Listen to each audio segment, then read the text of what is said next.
apa yang kita perlukan untuk memahami Al-Quran. Nah, jika kita mengambil mushaf Al-Quran yang biasa kita baca, mushaf Madinah yang banyak dijumpai, maka kita akan mendapatkan kira-kira halaman dalam mushaf itu lebih kurang ada 600 halaman. Ya, mungkin bisa lebih.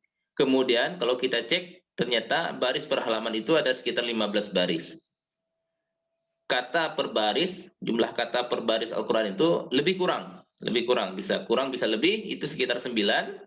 Jadi kalau kita kalikan halaman per baris, total kata setiap halaman itu ada lebih kurang 130. Artinya apa? Di dalam Al-Quran itu total seluruh kata lebih kurang 130 dikali 600, ada 78.000 kosakata Al-Quran, lebih kurang. Baik, teman-teman melihat bahwa di pojok kanan bawah ada tulisan alim, atau dalam bahasa Inggrisnya teach, ajarkan. Jadi saya meminta teman-teman bisa mengajarkan jika sedang menonton ini dengan teman di sebelahnya, bisa mengajarkan mengulang kembali angka-angka yang tersebut dalam slide ini, supaya kita ingat. Ajarkan teman sebelah kiri atau kanan ada, dan bisa saling bergantian. Kalau tidak ada, mungkin bisa mengulang secara individu, secara pribadi. Karena Rasulullah SAW bersabda, sebaik-baik kalian adalah orang yang mempelajari Al-Quran dan mengajarkannya. Ayo kita laksanakan hadis ini sekarang juga. Kita ajarkan angka-angka tadi kepada teman sekitar kita, di dekat kita. Baik, teman-teman yang Allah Subhanahu wa taala, Allah Subhanahu wa taala berfirman, "A'udzubillahi minasyaitonirrajim, wa laqad yassarnal Qur'ana lidzikr." Dan sesungguhnya telah kami mudahkan Al-Quran itu untuk dipahami dan diingat. Jadi Al-Quran sangat mudah dipelajari. Jika ada sugesti bahwa Al-Quran itu sulit, pasti sugesti itu berasal dari syaitan.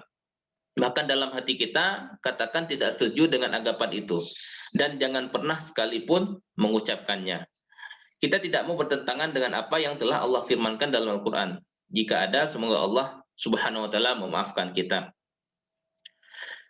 Teman-teman yang dimuliakan Allah, jika kita pelajari makna dari setiap kata yang berasal dari sholat, dari 7 surat yang biasa kita bacakan, surat Al-Fatihah, Al-As, An-Nas, Al-Kafirun, Al-Ikhlas, Al-Falaq, An-Nas, dan juga bagian-bagian dari sholat seperti adzan, doa ba'dal wudu, ruku', sujud, tasyahud, kemudian juga sholawat Allahumma shalli ala Muhammad, dan doa Rabbana Atina.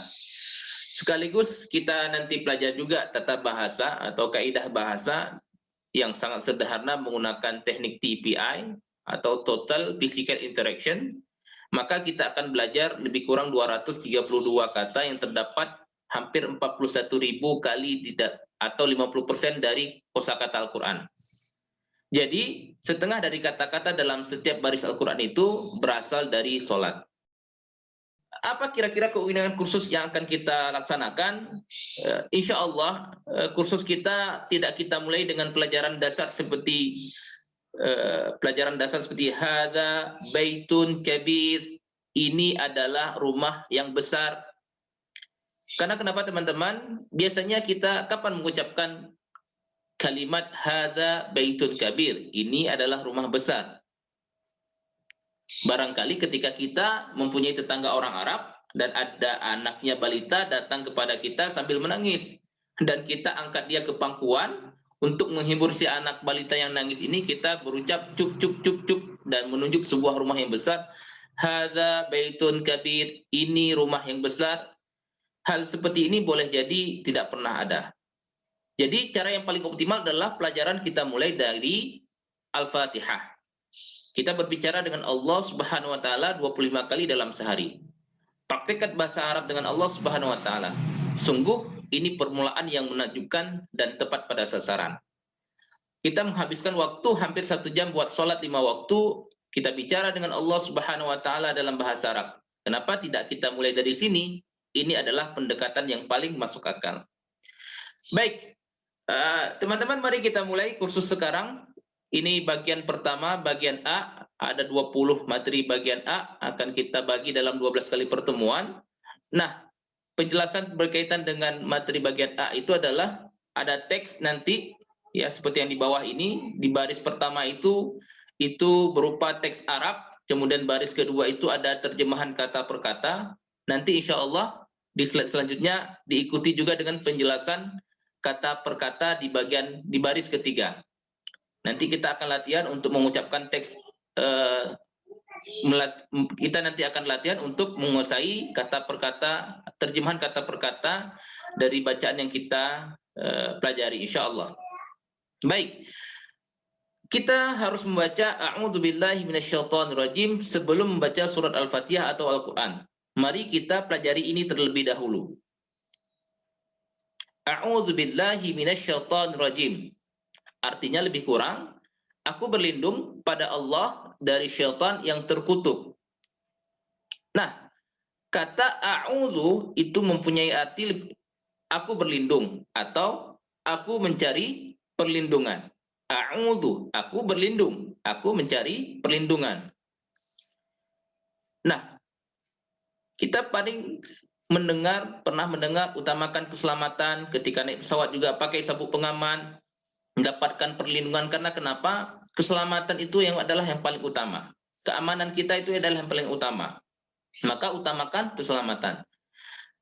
Nah, billah itu artinya pada Allah. Kata billah ini bi Allah, billah itu terdapat dalam Quran lebih kurang hampir 2550 kali.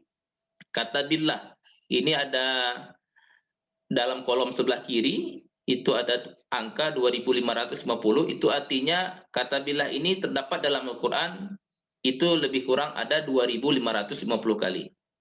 Apa artinya? Bi itu artinya pada Allah Subhanahu wa taala. Memang bi ini ada arti lain, tapi pada konteks ta'awuz ini lebih tepat kita artikan pada. Billah, pada Allah.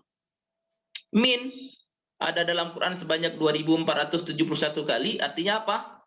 Dari. Min, dari. Asyaitan ini artinya syaitan. Syaitan itu bentuk tunggal, syayatin itu bentuk jamak, plural. Terdapat dalam Quran lebih kurang 88 kali.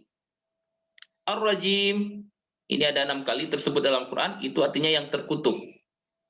Ar-Rajim, yang terkutuk. Nah, teman-teman peserta yang dari Allah Subhanahu wa taala, apakah kita mengira syaitan itu dekat dengan Allah Subhanahu wa taala? Tidak akan pernah. Dia adalah makhluk terkutuk, terusir, jauh dari rahmat Allah Subhanahu wa taala. Makanya dia disebut terkutuk. Ini adalah cara paling mudah kita mengingat makna dari kata ar-rajim, yaitu konteks kata bahwa syaitan ini adalah terkutuk, terusir, jauh dari rahmat Allah Subhanahu wa taala. Baik, ketika kita membaca ta'awuz dan juga membaca Al-Quran, tentunya cobalah untuk merasakan dan membayangkan. Nah, Allah Subhanahu wa taala itu maha tinggi. Kita bayangkan Allah Subhanahu wa taala itu maha tinggi dan Allah tapi sangat dekat dengan kita. Allah Subhanahu wa taala mengetahui apa yang kita pikirkan. Maka bacalah kalimat ta'awuz di atas dengan keyakinan kuat bahwa Allah akan merespon permintaan kita.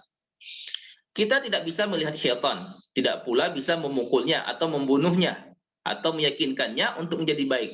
Satu-satunya solusi, dan ini adalah solusi yang terbaik, yaitu dengan membaca a'udzubillah. Aku berlindung kepada Allah. Aku mencari perlindungan pada Allah. Siapa syaitan itu? Dia adalah musuh kita terbesar dan paling berbahaya. Syaitan punya pengalaman besar membuat Nabi Adam alaihissalam keluar dari surga. Tidak ada dari kita seorang pun yang bisa lebih pintar dari Nabiullah Adam alaihissalam dalam hal menolak syaitan. Syaitan telah berkata kepada Allah, berjanji kepada Allah bahwa dia akan menggoda kita manusia dari kanan, kiri, depan, dan belakang. Syaitan itu membangkang kepada Allah Subhanahu wa taala dan jauh dari rahmat Allah Subhanahu wa taala. Makhluk terkutuk ini ingin agar kita mengikutinya dan menjadi seperti dia. Karenanya perasaan tidak aman yang sering kita alami itu disebabkan godaan syaitan. Maka mintalah kepada Allah Subhanahu wa taala layaknya seorang pengemis yang mengharapkan belas kasihan. Belas kasihan. A'udzubillah, ya Allah, aku berlindung kepada Allah. Teman-teman peserta yang dirahmati Allah Subhanahu wa taala, setiap masing-masing kita selalu diikuti oleh syaitan. Dia akan selalu menggoda kita saat di rumah, kantor, pasar, ketika kita sendirian atau dalam keramaian atau saat bersama teman. Syaitan adalah musuh nyata bagi kita.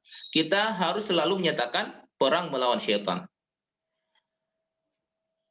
Ungkapan utamakan keselamatan adalah salah satu kebiasaan orang sukses berperang melawan syaitan. Utamakan keselamatan. Jadi ini adalah karakter pertama. Nanti insya Allah dari 12 karakter yang akan kita pelajari dalam surat Al-Fatihah. Karakter pertamanya adalah utamakan keselamatan. Bagaimana cara kita menyelamatkan diri kita, mengutamakan keselamatan kita? Dalam memulai apapun, kita memohon perlindungan kepada Allah Subhanahu wa taala dari syaitan yang terkutuk. Ucapkan a'udzubillahi minasyaitonirrajim. Baik, mari sekarang kita praktek menguasai makna dari kalimat ta'awuz, a'udzubillahi minasyaitonirrajim. Saya akan membaca kata dari kalimat ta'awuz, kata demi kata per kata, dan saya berharap teman-teman bisa menyebutkan arti dalam bahasa Indonesianya. Saya sebutkan kata dalam bahasa Arab, ucapan dalam bahasa Arab, teman-teman menyebutkan arti dalam bahasa Indonesia. Siap ya? A'udzu. Ya, aku berlindung. Billah.